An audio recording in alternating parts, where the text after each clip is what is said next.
Magandang gabi mga boss, mag-share na naman tayo ngayon tungkol sa larong dama. Okay, ang i-share natin ngayon ay magandang ano to. Ito ay mula sa isang laro napunta sa parang naging puzzle yung ending game.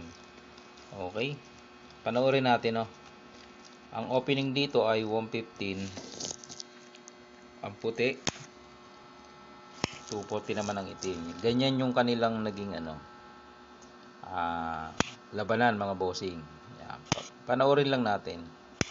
Sa ending kasi maganda yung kalalabasan nito eh. May idea tayong mapupulot. Okay. Yan. Maganda pa ang labanan dito. Kasi kumbaga wala pang masyadong Yan. Nagpuposisyonan muna sila. Yan. Okay. Nag 9-5. Uy, nang iipit na ang puti. Yan. Pagsulong dyan ng itim, dito ang puti. Nag 11-6. Yan. Pagsulong dito ng puti, ito naman ang ginawa ng itim. Para makaposisyon siya ng maganda.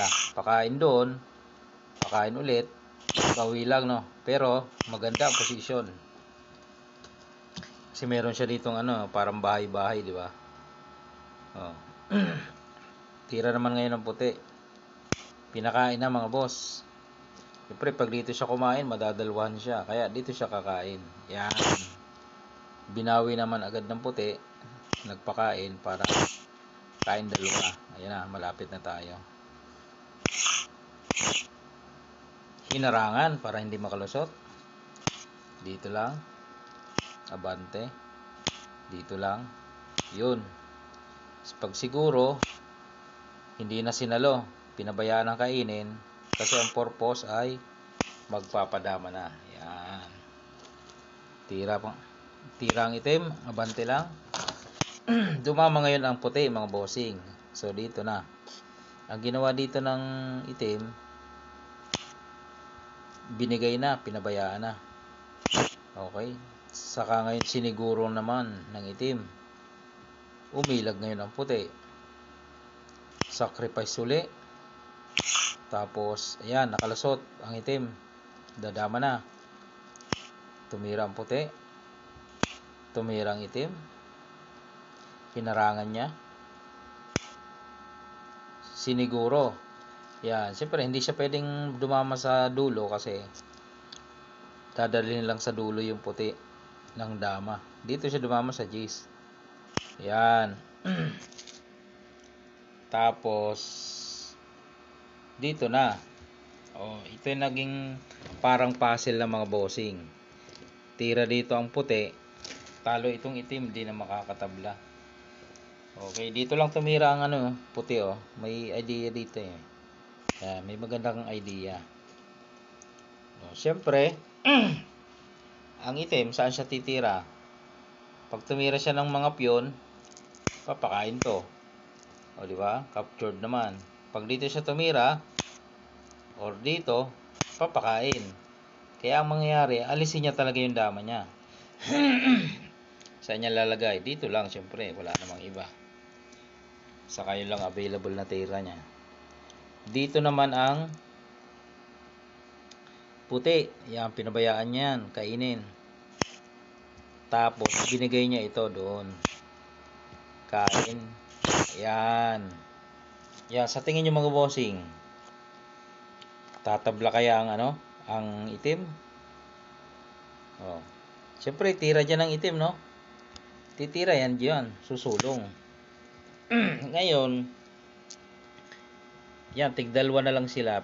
Dyan sa part na yan, pagka nagkamali ka pa ng tira dyan sa puti, tatabla yan. Halimbawa, dito ka. Aabante siya, Nagdama ka. Ayun na siya.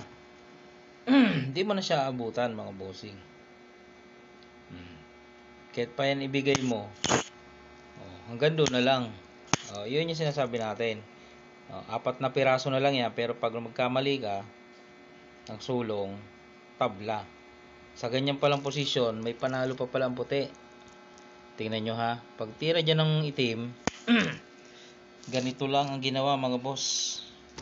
Para manalo. Pinakain dito. Yan. Tapos, sumulong. Nag-iisa na lang yung sundalo ng puti. Saan titira ang itim? Alangan namang dito, idadama yun sa gitna. Siyempre, tatawid na yan. Pwedeng ito or ito. Maalin sa dalawa.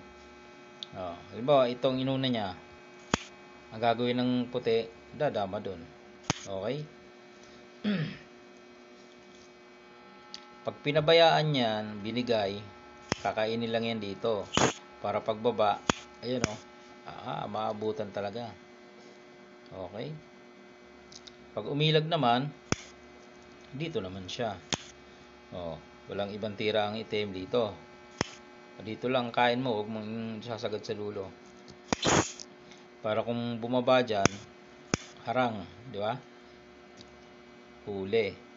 Pag umabanti naman dito, sa kabila, dito ka lang.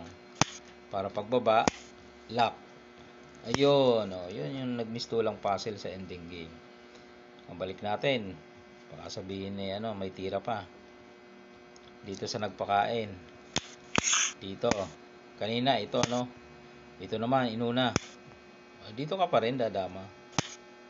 Para kung ibigay yan, tapos titira siya, saan? Dito. Abulin mo lang yan Dito siya. Maabutan siya, di ba? Binigay. Kanina, dito tumira. Dito naman. Abot pa rin kasi dito lang hayaan lang yung bumaba. Pagbaba, ilalak. Ayun. Diba? Ganda ng pagkaka sukat na sukat. Balik natin, baka mayroon pang sulong. Dito sa nagpakain na. Tumira dito. Pinakain. Umabante. Dito siya. Dumama naman doon. Pag iniwas, doon pa rin mapupunta sa katulad kanina.